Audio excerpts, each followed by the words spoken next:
Good afternoon, or no, good morning. This is Martin Comtois, MC Starman, and with my friend Luke Renda, and we're doing The Undiscovered Self by Carl Gustav Jung, a book written in 1957. We're up to chapter 4, The Individual's Understanding of Himself.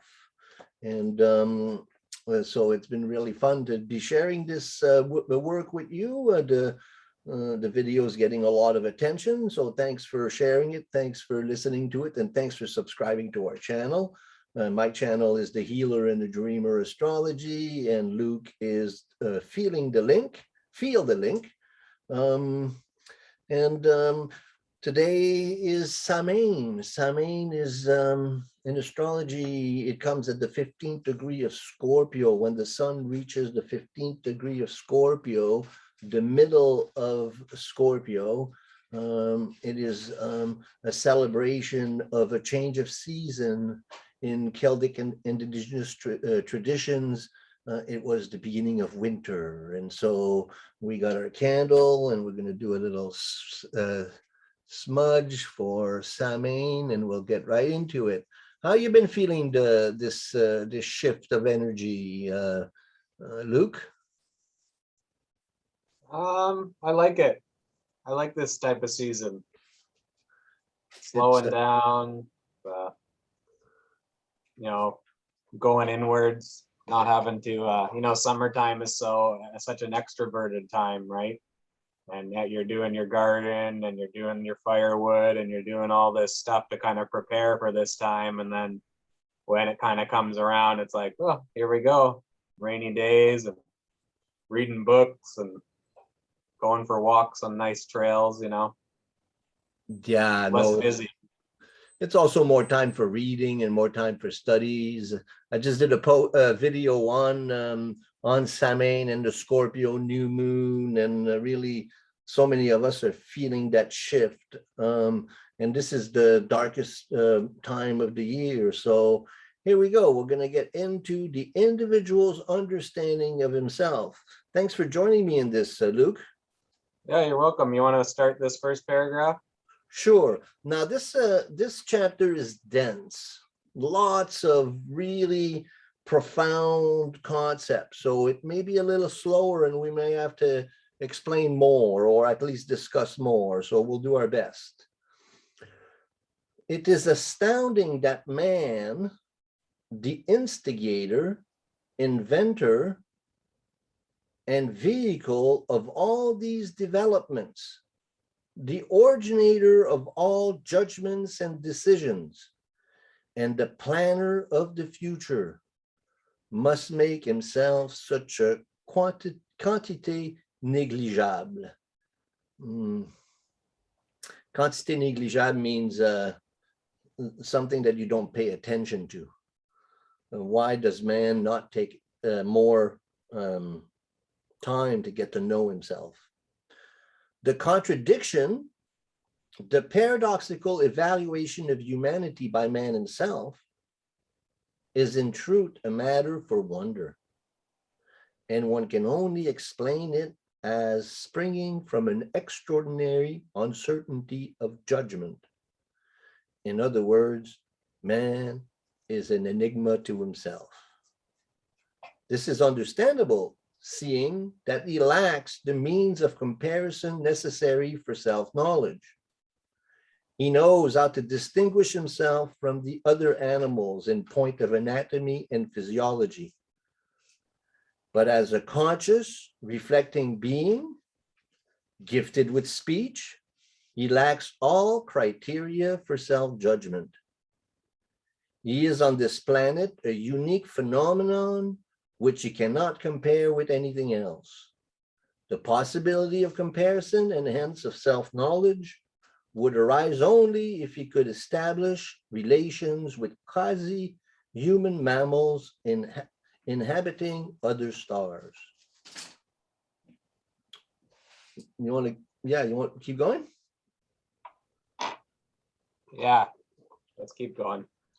We'll have to get through this one, one way or another. Until then, man must continue to resemble a hermit who knows that in respect of comparative anatomy, he has affinities with the anthropoids, but, to judge by appearances, is extraordinarily different from his cousin in respect of his psyche. It is just in this most important characteristic of his species that he cannot know himself, and therefore remains a mystery to himself. The differing degrees of self-knowledge within his own species are of little significance compared with the possibilities which would be opened out by an encounter with a creature of similar structure but different origin.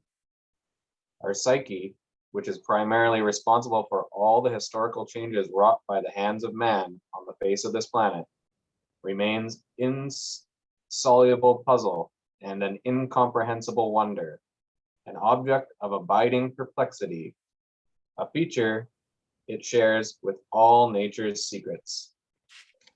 In regards to the latter, we still have hope of making more discoveries, finding answers to the most difficult questions. But in regards to the psyche and psychology, there seems to be a curious hesitancy. Not only is it the youngest of the empirical sciences, but it has great difficulty in getting anywhere near its proper object. In the same way that our picture of the world had to be freed from by Copernicus, from the prejudice of geocentricity, the Copernican revolution, finding out that the center of our world is not the earth, but the sun. That was a big, big revolution. So in the same way that our picture of the world had to be freed by Copernicus from the prejudice of geocentricity. Geocentricity means the earth being the center. The most strenuous efforts of a well-nigh revolutionary nature were needed to free psychology, first from the spell of mythological ideas, and then from the prejudice that the psyche is, on the one hand, a mere epiphenomenon of a biochemical process in the brain, and on the other hand, a purely personal manner. And so that's, Jung's psychology is based on the fact of psyche not being biochemical. And at one point, Jung says that anybody who thinks that the psyche is, that the soul, that the brain is only chemical, that he lives in the 19th century. In other words, Jung was not at all in agreement with modern psychology, who thinks that,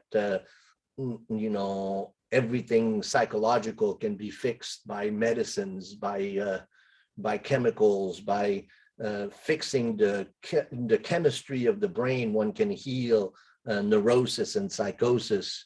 That approach was absolutely, Jung was absolutely against, and that's what he says here. A mere epiphenomenon of a biochemical process in the brain, and on the other hand, a purely personal manner. In other words, there's a collective facet to the psyche. So it's not, it's not chemical, and it has a collective nature. The connection with the brain does not in itself prove that the psyche is an epiphenomenon, a secondary function causally dependent on biochemical process in the physical substrate. Nevertheless, we know only too well how much the psychic function can be disturbed by verifiable processes in the brain. And this fact is so impressive that the subsidiary nature of the psyche seems an almost unavoidable inference. The phenomena of parapsychology, however, warns us to be careful, for they point to a relativization of space and time through psychic factors which cast doubts on a naive and over-hasty explanation in terms of psychophysical parallelism. Now, that's a sentence worth repeating. The phenomena of parapsychology, however, warns us to be careful, for they point to a relativization of space and time through psychic factors which cast doubt in our naive and over-hasty explanation in terms of psychophysical parallelism. Woo! What does that mean? Well, he says, Jung says that the psyche is outside of time and space. Exactly. Like you can have dreams of the future. You can see around corners. He says that in that one speech from 1959. Yes. Yes, the space and time is relative. And he had a lot of dreams of the future. Sorry. Yeah. Psyche, no problem. Psyche transcends time and space, which, in essence, makes it non-physical, non-chemical. And so for the sake of this explanation, people deny the findings of parapsychology outright, either for philosophical reasons or from intellectual laziness. This can hardly be considered a scientifically responsible attitude, even though it is a popular way out of a quite extraordinary intellectual difficulty. To assess the psychic phenomena, we have to take account of all the other phenomena that go with it. And accordingly, we can no longer practice any psychology that ignores the existence of the unconscious or of parapsychological, or of parapsychology. Wow, that's beautiful, huh? Yeah, great, eh? Well, it's a scientific approach to realizing that the spirit is real, that the psyche, modern psychology, Jung defines as psychology without soul, and Right. Jung looked at psychology as the science of the soul. And so that's why him and Freud chose that name, right? Psychology, soul study. And yet at the same time, that's why they split up, because Jung gave so much, importance to psyche and to the contents of the unconscious, whereas Freud looked at the unconscious as a trash bin of the worst things in humans, in repressions of the darkness that humans go through. Jung looked at the psyche as the place of the archetypes and of the spirits and of the gods, and so much different perspective, and yet born in the same place. Oh, and Freud also was worried that with a lot of the occultism or the parapsychology stuff, he was worried that Jung wouldn't be taken seriously as well because of that, right? Which is kind of nice with these later works of Jung, is that he's finally coming into his own, where he's not trying to beat around the bush so much with the parapsychology stuff. Absolutely. And you can that's when he really, well, in this paragraph, he basically tears down modern psychology and says, if you're just looking at all of this, if we as human only look at ourselves as being, completely a product of, biochemical processes, then we miss the point entirely. Well, and that's what I call psychiatry versus psychology, right? Psychiatry is the medicalization of it, right? Well, you have an imbalance in the brain, which they cannot prove, and then we'll give you these drugs to balance it out, right? That's what I call. I don't call it scientific. I call it scientism. When science denies something just to make it simpler, it's like that's now science has become a religion.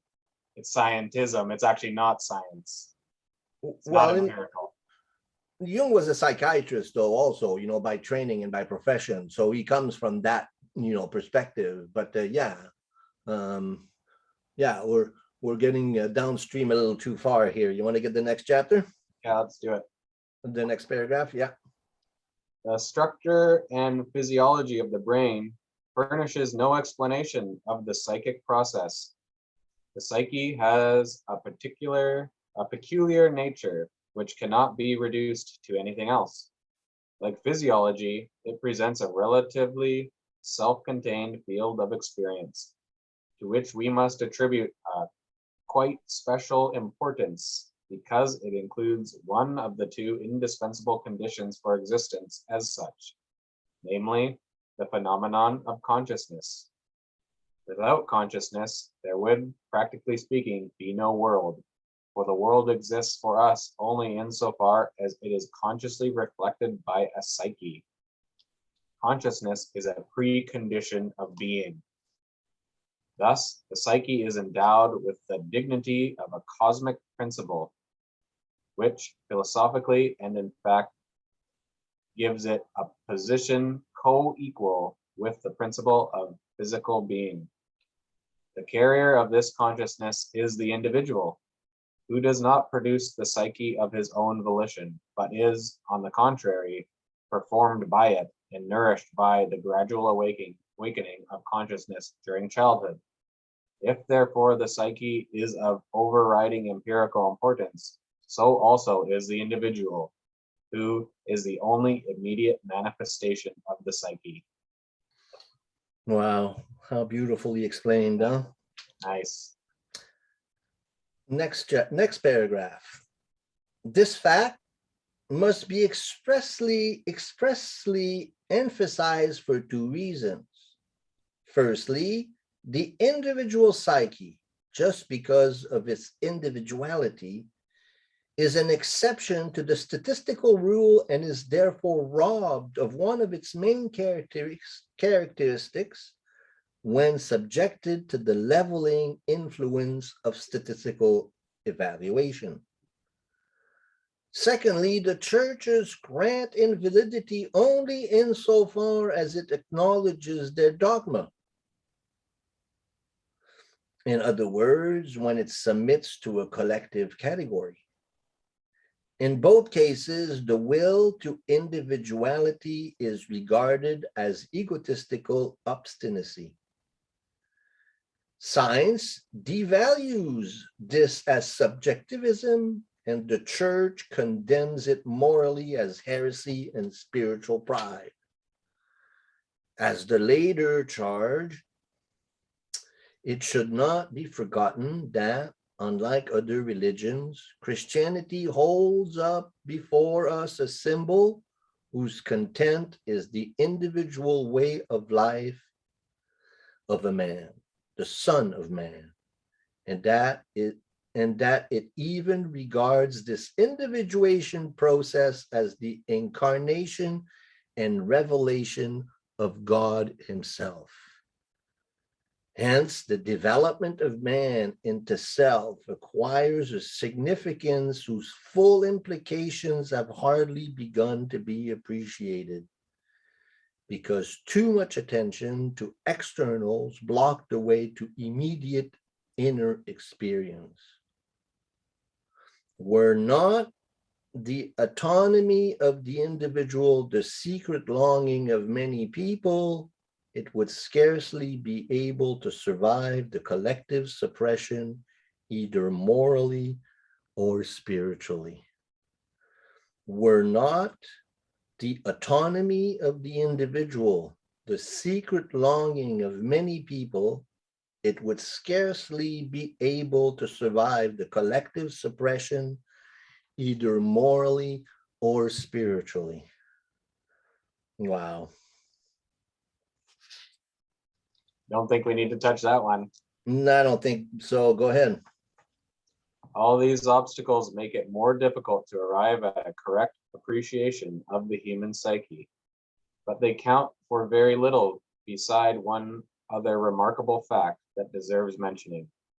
This is the common psychiatric experience that the devaluation of the psyche and other resistances to psychological enlightenment are based, in large measure, on fear, on panic, fear of the discoveries that might be made in the realm of the unconscious.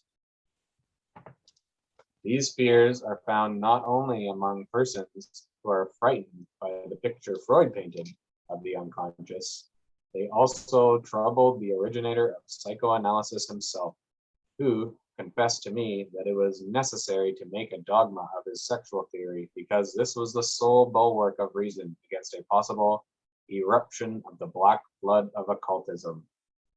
In these words, Freud was expressing his conviction that the unconscious still harbored many things that might lend themselves to occult interpretations, as is in fact the case.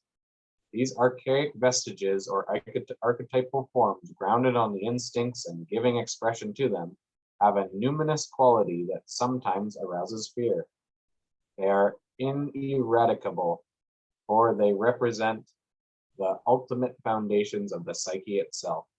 They cannot be grasped intellectually, and when one has destroyed one manifestation of them, they reappear in altered form.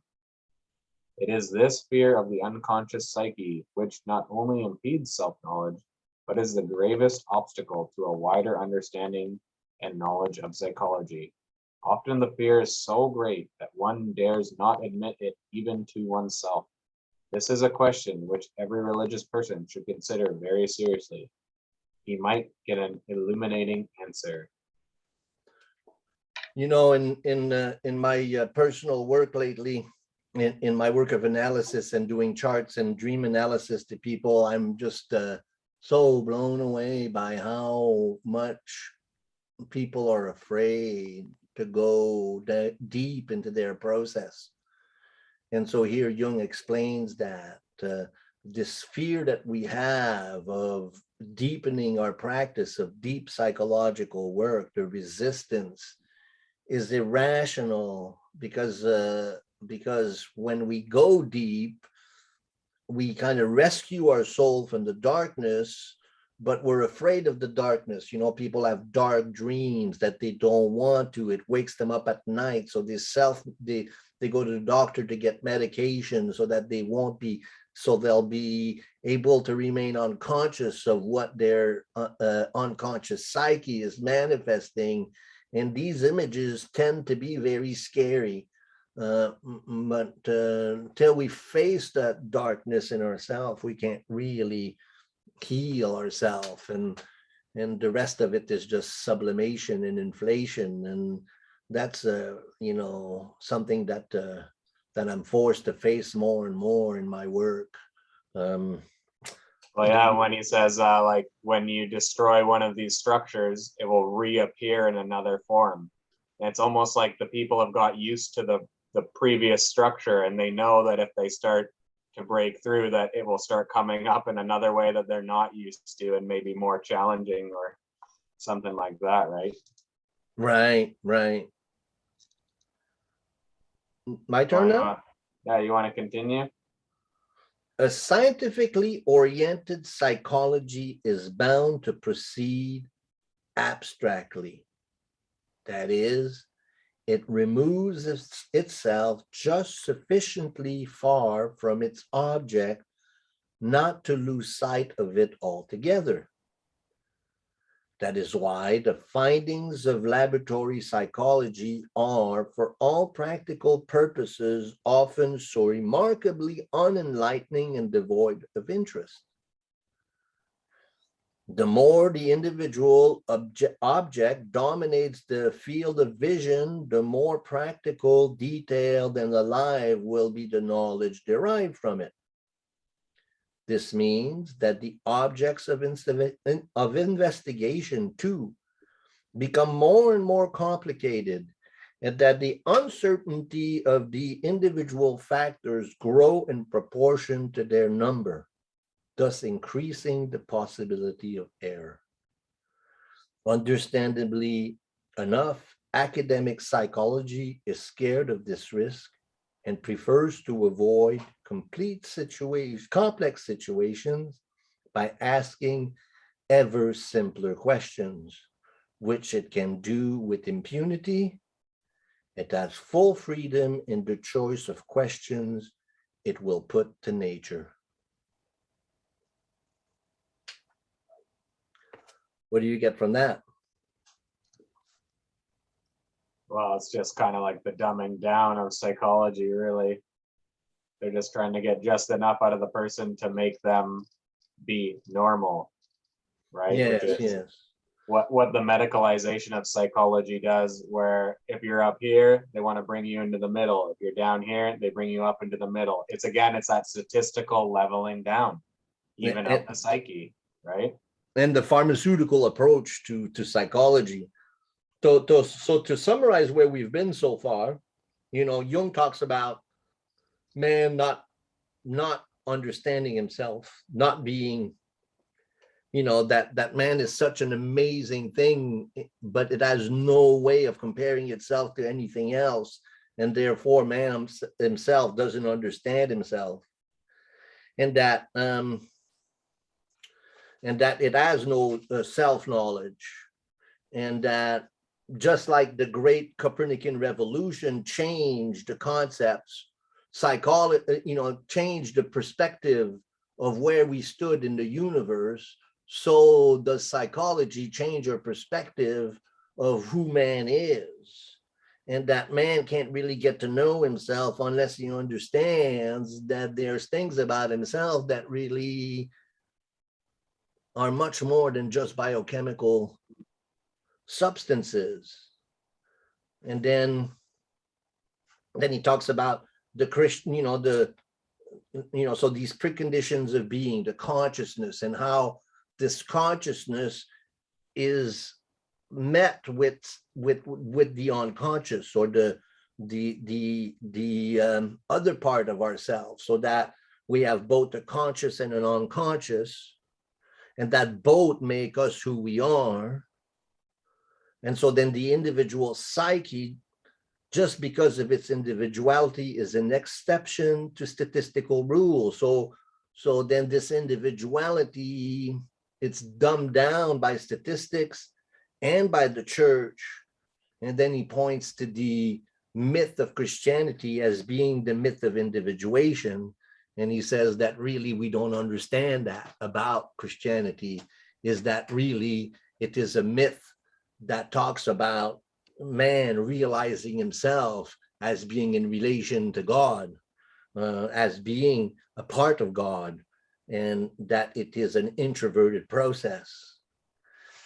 And then he goes and and he says that scientific exploration of the psyche is unsatisfying, because the scientist only demands of nature the questions that he's able to understand, without really diving deep into into this objective study of the psyche, what the Jung calls an abstract understanding of, to remove yourself objectively and to be able to scientifically see humans. It's kind of, we're way too subjective about our science. Our science need to be more objective. Does that make sense as a summary of how far we've gone so far? Kind of does, yeah. And I was just gonna say, it's like there's no default setting for the psyche.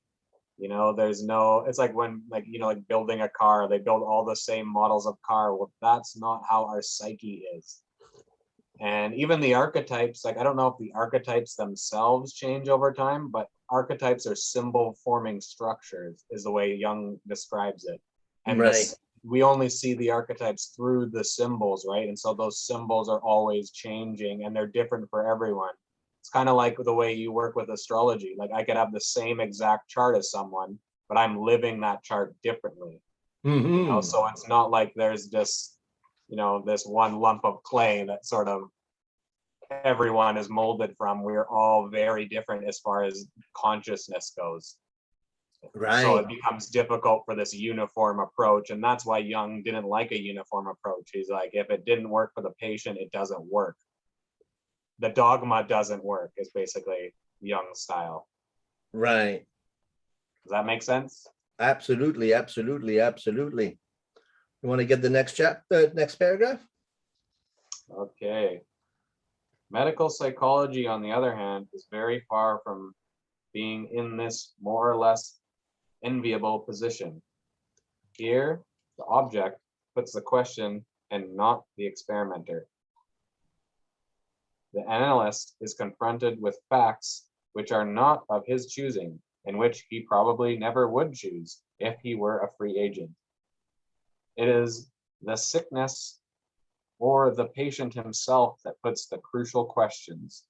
In other words, nature experiments with the doctor in expecting an answer from him. The uniqueness of the individual and of his situation stares the analyst in the face and demands an answer.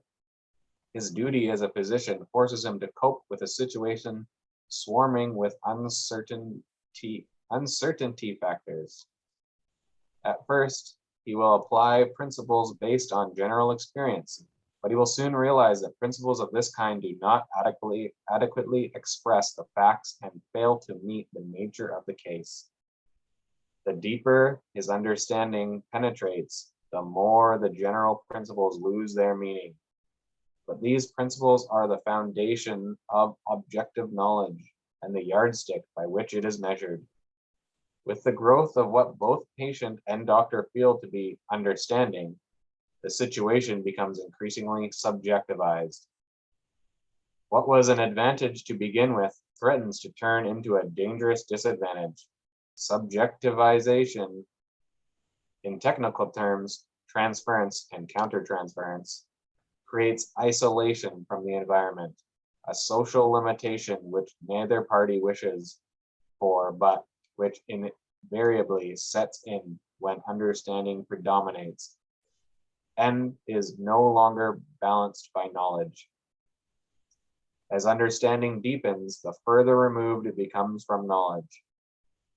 An ideal understanding would ultimately result in each party's unthinkingly going along with the other's experience, a state of uncritical passivity coupled with the most complete subjectivity and lack of social responsibility.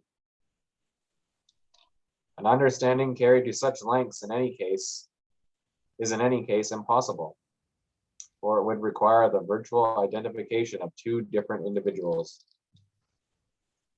Something in my eye. Excuse me. Sooner or later, the relationship reaches a point where one partner feels he is being forced to sacrifice his own individually so that it may be assimilated by that of the other.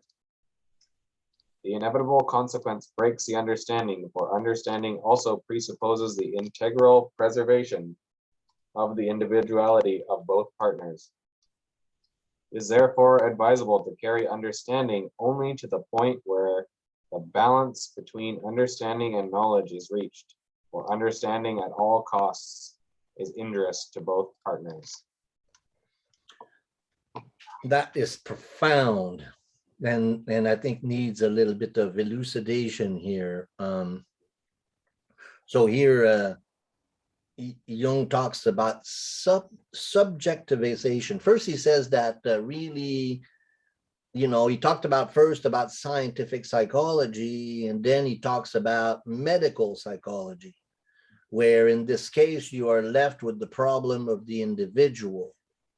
And that really demonstrates the lack of understanding in our modern psychology because of the statistical average and all of this, psychopharmaceutical approach.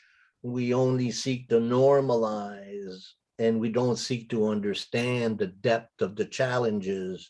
And so we mask the problems.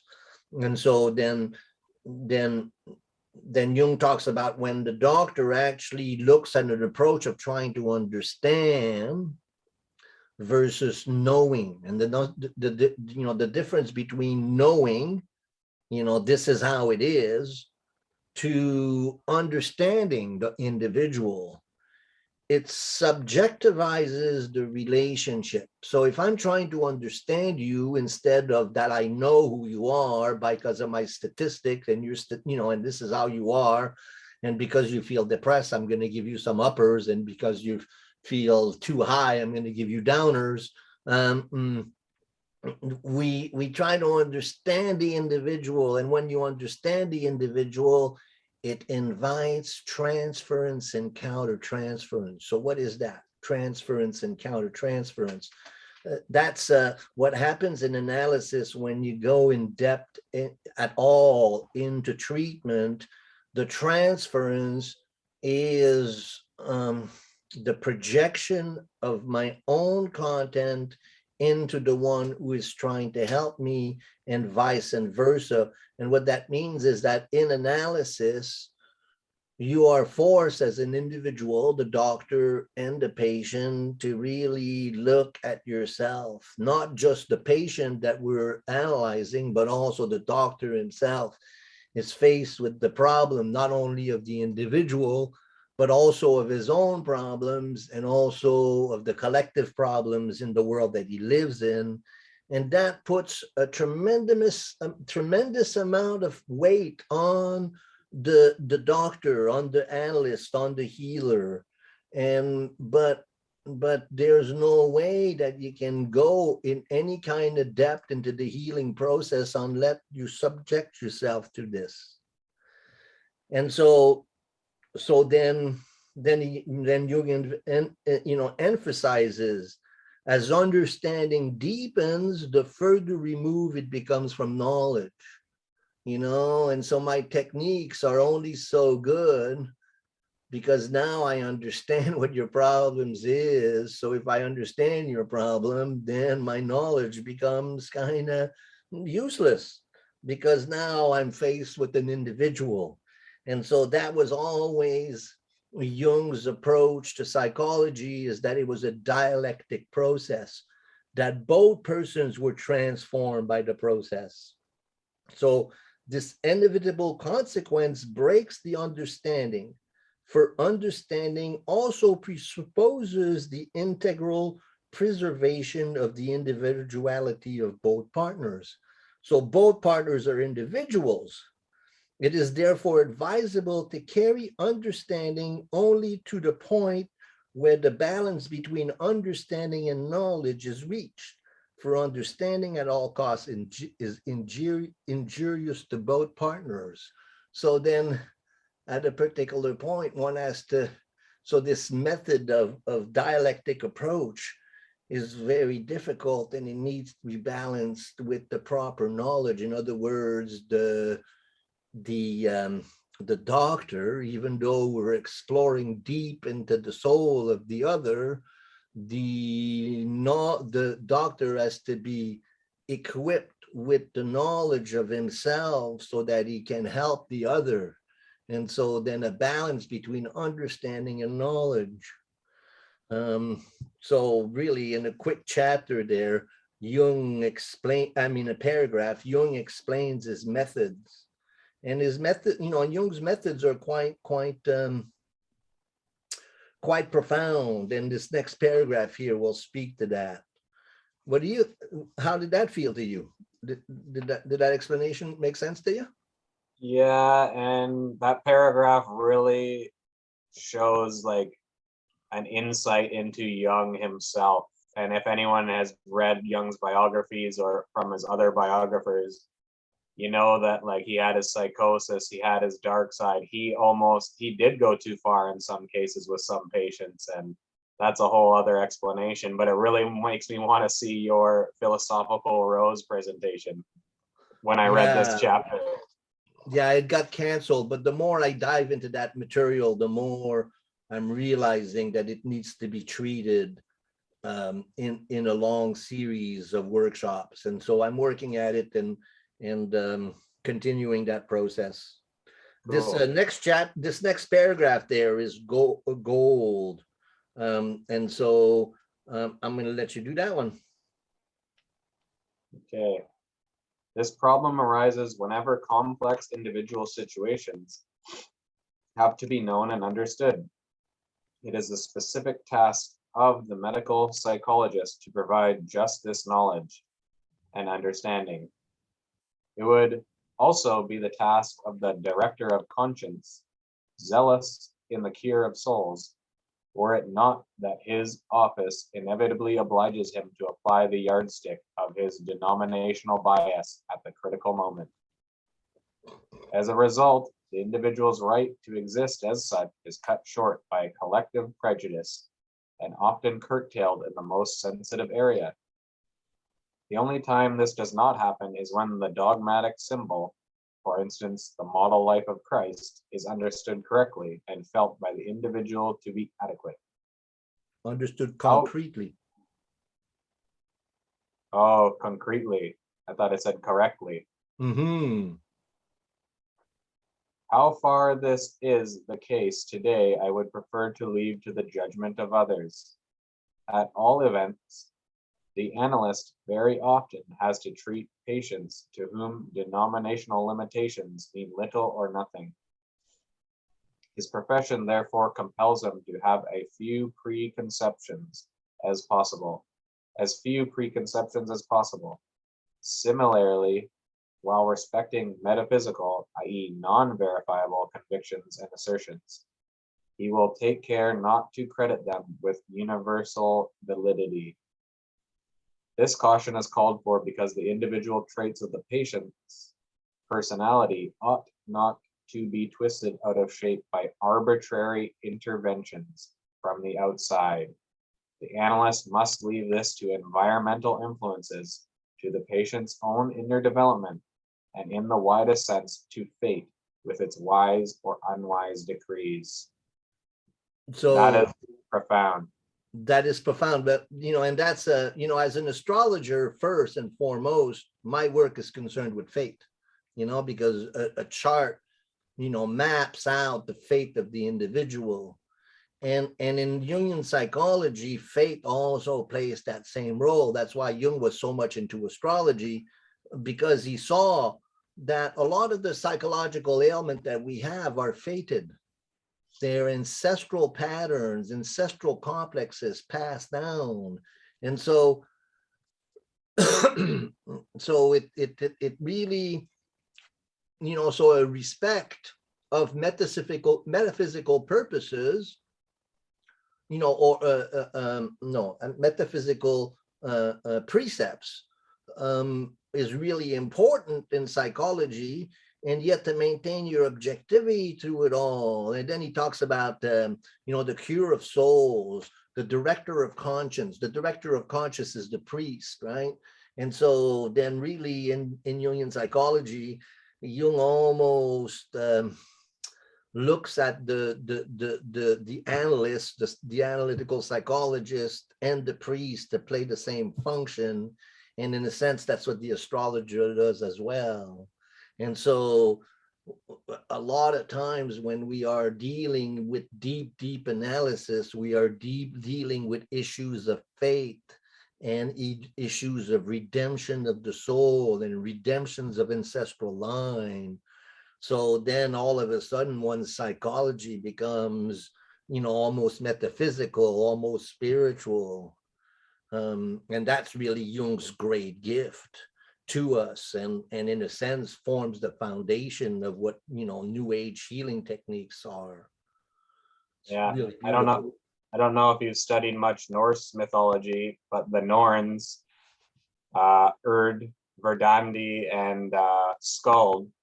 Urd's well is like the well where everything comes from, which it literally means like primal layers.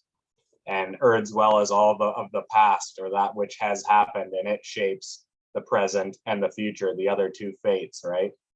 And it's just very profound. I find Norse mythology really nails a lot of this stuff that kind of got destroyed over the past few thousand years.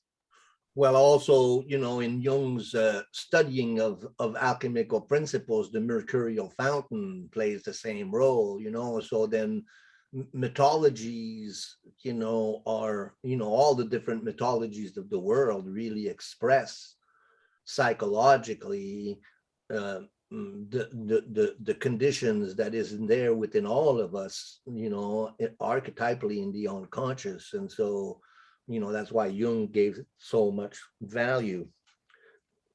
We're almost halfway Very through here. sophisticated. What's that? Yeah, maybe one more Actually, if we can get paragraph two, here.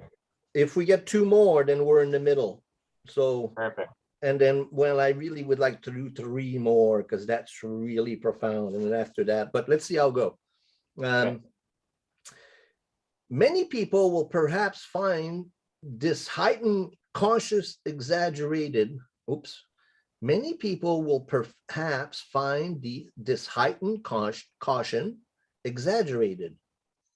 In view of the fact, however, that there is in any case such a multitude of reciprocal influences at work in the dialectical process between two individuals, even if it is conducted with the most tactful reserve, the responsible analyst will refrain from adding unnecessarily to the collective factors to which his patients has already succumbed.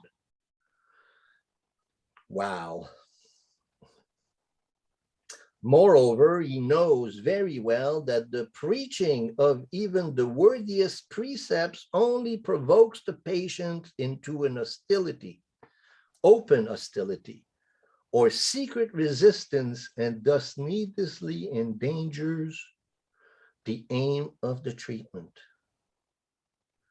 The psychic situation of the individual is so menaced nowadays by advertising, propaganda, and other more or less well-meant advice and suggestions that for once in his life, the patient might be offered a relationship that does not repeat the nauseating "you should" or "you must," and similar confessions of impotence. Against the onslaught from outside, no less than against its repercussions in the psyche of the individual, the analyst sees himself obliged to play the role of counsel for the defense. And I see that so much in my own practice, that really a lot of what we suffer from in our times is collective problems that we identify as personal. And that there's a lot of resistance in the patient, in the client, in the analysand, because the analysand identifies too much with collective patterns. Then he talks about when Jung talks about suggestion, he defines it as hypnosis almost, so that advertising, propaganda, the mass media that has become so powerful. I mean, this was written in 1957. Can you just imagine what Jung would write about what's going on right now? Yeah. With everybody in their cell phone and everything, the suggestion, the state of mass hypnosis has become pathological, really. It's a disease as a society. Yeah, suggestion to him is almost like a casting of a spell in a way, right? That suggestion. And when you're faced with that with a client, and you're telling, oh, you should do this and you must do this, then you're really confessing his impotence. Yeah. It's like to realize, so then in supporting a client nowadays, you have to be so careful to support him in a way where you prop him up again. So that's what Jung says. He says, you're almost self-obliged to play the role of counsel for the defense. You're actually almost like you're propping up the individual to say, you know what, you're right, and you have the right to feel the way you're feeling. And no, like I had a client, a young lady, an 18-year-old young lady that I did the other day, and she said, she said she felt so, she's a high school, senior, and she's in school there, and she feels so estranged from the rest of her class and the rest of her collective. I said to her, That's a good sign. You know, that you feel so estranged from everybody means you're getting it. This is good. And she was like, oh, you know, so relieved. So you're actually the counsel for the defense. You're defending them. Hmm. What a beautiful part of the work that we're getting into here. Yeah, So, on the last sentence of that last paragraph too, where you don't twist the personality of shape, leave it to the environmental influences and to the patient's own inner development, right? Which is like, don't change them too much, like. or to it's not that you want to change them too much, is you want to help them convince themselves that they are right and that they are strong and that they're individuals. Basically, you're supporting the ego to become stronger so it can resist outside environmental situations and develop. And that's Exactly. and that's the great danger of Eastern philosophies and letting go of the ego, because when you let go of the ego, you become so porous that the collective neurosis just becomes paralyzing. Yeah. And so building a strong, healthy ego, it's kind of the Christian myth, you really. Yeah, true. So I'll finish the paragraph. Okay. Fear that anarchic instincts will thereby be let loose is a possibility that is greatly exaggerated, seeing that obvious safeguard exists within and without. Above all, there is the natural cowardice of most men to be reckoned with, not to mention morality, good taste, and last but not least, the penal code. This fear is nothing compared with the enormous effort it usually costs people to help the first stirrings of individuality into consciousness, let alone put them into effect. And where these individual impulses have broken through too boldly and unthinkingly, the analyst must protect them from the patient's own clumsy recourse to short-sightedness, rootlessness, and cynicism. And so, like, then Jung really gets into, what the difficulties that present themselves to, someone who practices this analytical way. That's why it's so difficult to find a good analyst, because the analyst has to himself do the work of separating himself from society.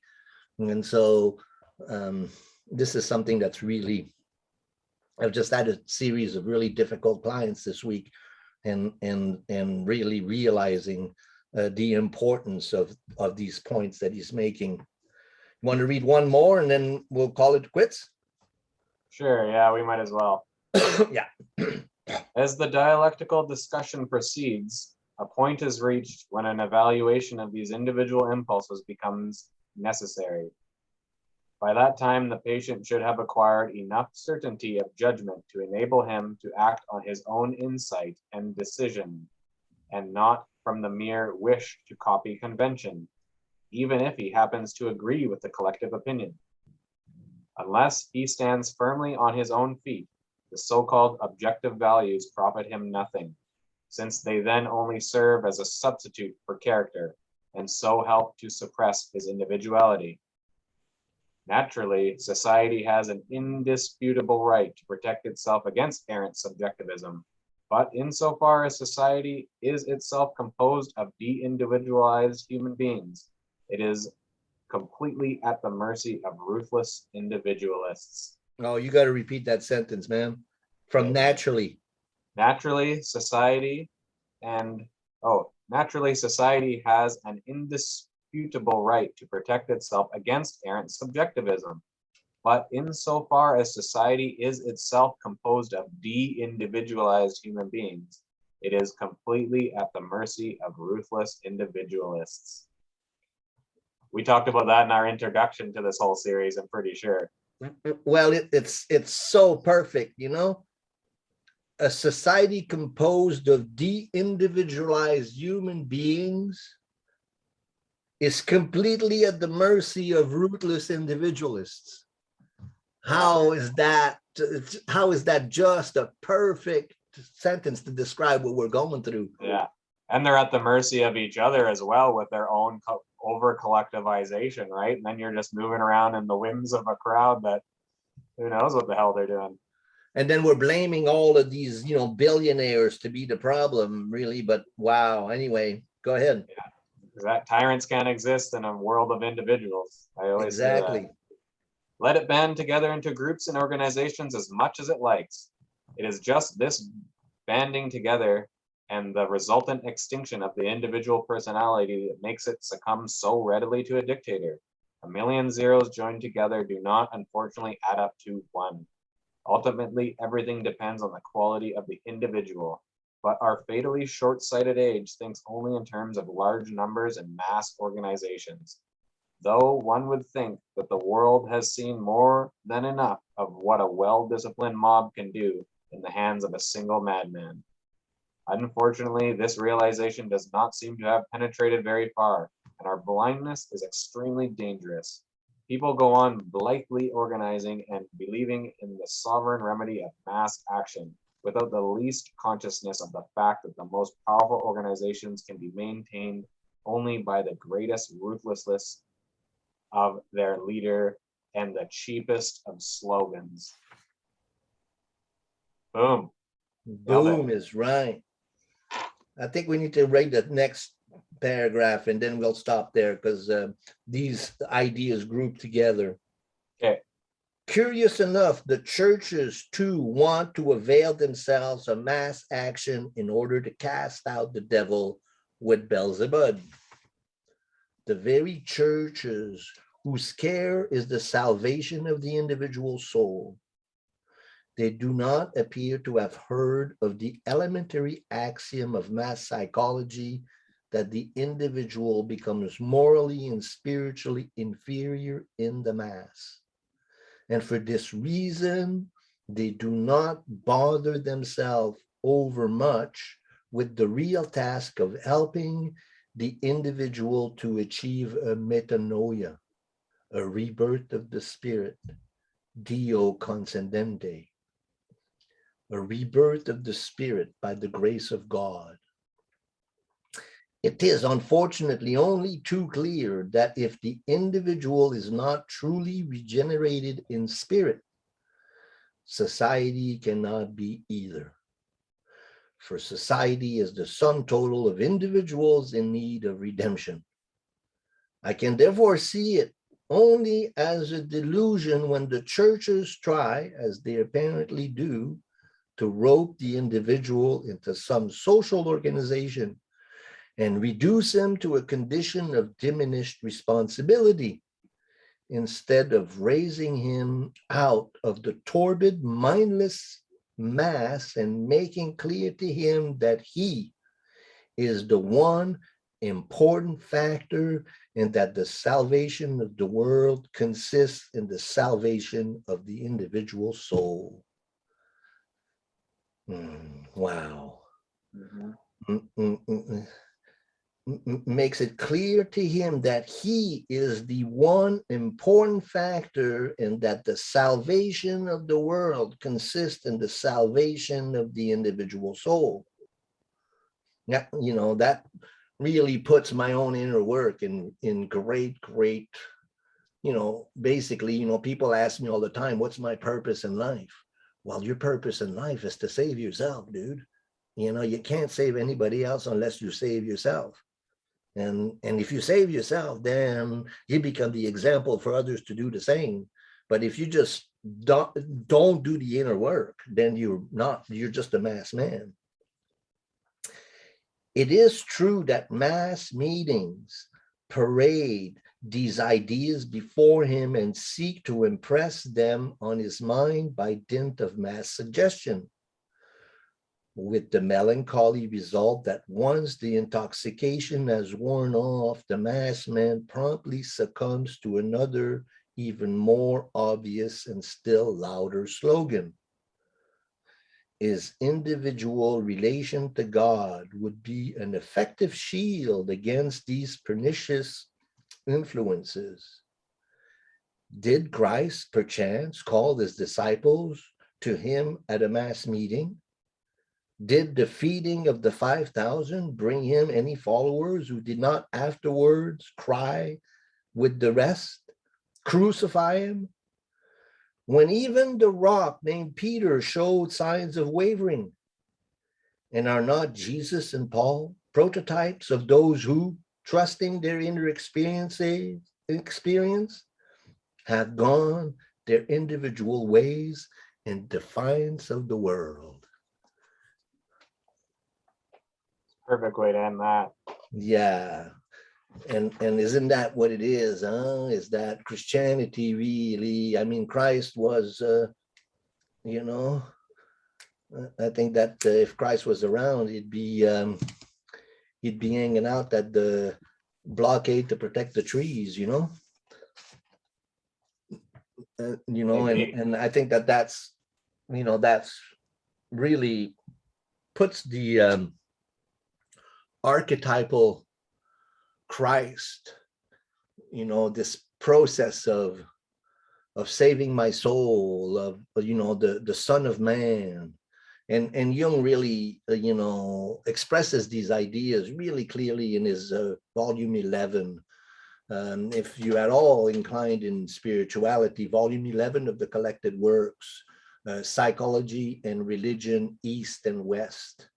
I just read it for the 4th time just recently, and it is one of the most inspiring works, and really helps you understand how spiritual practices that are advocated in Christianity, but also in the East, are ancient practices that have always been with man as a psychotherapeutical means to protect himself against mass psychic infection. And so I recently I'm really fascinated by etymology, and etymology, the word inspired, you want to become inspired. So inspired is in spirit, inspired, and so this Jungian psychology seeks to inspire the individual to become the change that we want to see in the world. And we can't get inspired unless we're connected with spirit. And our greatest task as individuals is to realize that within our connection with spirit is the strength to resist mass infection, mass psychosis. What a beautiful, beautiful essay. It's a spiritual battle, right? What's that? It's a spiritual battle that's happening right now. People take everything so physically. This is a spiritual battle. And actually, you said this to me once, right? With spiritual, what is a spiritual practice? It's a spirit and ritual, right? And you've talked about it a lot, about the extroverting of the spiritual practice. Like, my spiritual practices are my own. I don't talk to anyone about them. They're my private own thing. It's not, hey, I went to yoga today. Hey, guess what I do for my spiritual practice? Hey, guess what this? You don't need to tell people about your spiritual practices. They're for you. They're to show yourself up. If you can aid other people, that's fine, but keep something private. Keep it personal. Well, it can be private and it can be shared also. Like what we're doing right now is shared practice, right? This is a spiritual practice we're doing, and it's shared. And in shared practice are very, very powerful. That's why people gathered. Now our shared practice is we go to the hockey game, or we go to music festivals, and we intoxicate ourselves. And that's what Jung was talking about, that mass suggestion. We get into an illusion that our society is so great, and we sing the national anthem, and we, and we're, in illusion, completely, subjectivized and diminished. And what happens after an event like that is we naturally become depressed, because we don't feel like we're valued as individuals. We're just one in the mass. And so, yeah. What a powerful perspective, huh? Yeah, to clarify my point more, like, how Jung fed those rocks to his little his little figurine that he kept in a box when he was a kid. Yeah. It's like if he went around to everyone, was like, hey, do this, get a figurine, beat it rocks, like, and created like almost like A a cult. religion around it or a dogma around it, right? It's like, no, that was his thing that he did on his own. Yeah.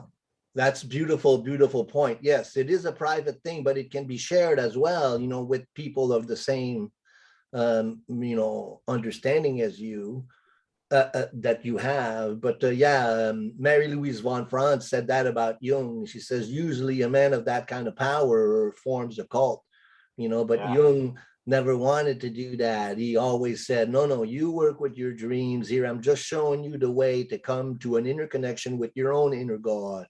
And in that sense, he resisted the inflation to identify with the archetype, instead realized that he was just a servant of the archetypes. And that's really important as we move forward. And we're at the halfway point now of this particular chapter, but also of the whole essay. And now the next part, the next half, will continue to have so much for us to integrate and to contemplate. It's been really delightful. This one, how did this one feel to you? Oh, this one felt pretty good. It definitely starts getting deeper at these points, and that's why it needs more explanation. Like, I had to even read this one a few times just to think about what I would say about it, you know what I mean? And there's a lot deeper concepts in there from Jung, and he starts getting into like using more of his own terminology and stuff like that. So we might have to explain terms and as we move along, but I think it went really well. I think we did our best with it. Yeah, it's difficult. I think for me, because I don't have the credentials of a, I never went to school. All my education as an astrologer first, and then as a Jungian analyst, came from Jung directly. I found that as an astrologer, Jung gave me the confidence to step up to a greater integrity and to realize what happens in the process. And so, whatever healing practices you have, it behooves you to go and approach Jung directly. And I think that's evident in this article, that, Jung has so much to offer us in terms of insight that is practically applicable to your own practice today. And, people think, oh, Jung's ideas are outdated, or Jung, or they are contemporary, post-Jungians that have, explained his ideas better. But I personally find that really Jung is a great, great treasure that remains untapped, yet has influenced so much in our times. And so sticking close to Jung, I think it feels really safe and beautiful to me. Yeah, and he explains his own process, which again helps you when you understand the process of something. It's going to help you do that process for yourself, right? So that's the beauty of Jung, I find. It's like a lot of it can be complicated and he kind of trails off here and there, but it's showing his own psychological process, which aids you in understanding your own process. Absolutely, absolutely. Well, that was really fun, man. And then I'm looking Cool. forward to next week so we can do the second half of this beautiful chapter called, what was it called? Hello. Man's understanding of himself. What is The it? individual's understanding of himself, chapter 4 of the Undiscovered Self. I trust that you guys have enjoyed this work so far. Please, you can review if you're just coming into this one episode. We got 4 episodes that precede it, an introduction, and then the first 3 chapters, and then we'll continue till the end. Thank you, Luke, for joining me in this. This has been very, very wonderful. You're welcome, Martin. It's really a pleasure. Cool. Subscribe to our channels, you guys, and we'll see you next week. Whoop, whoop, whoop.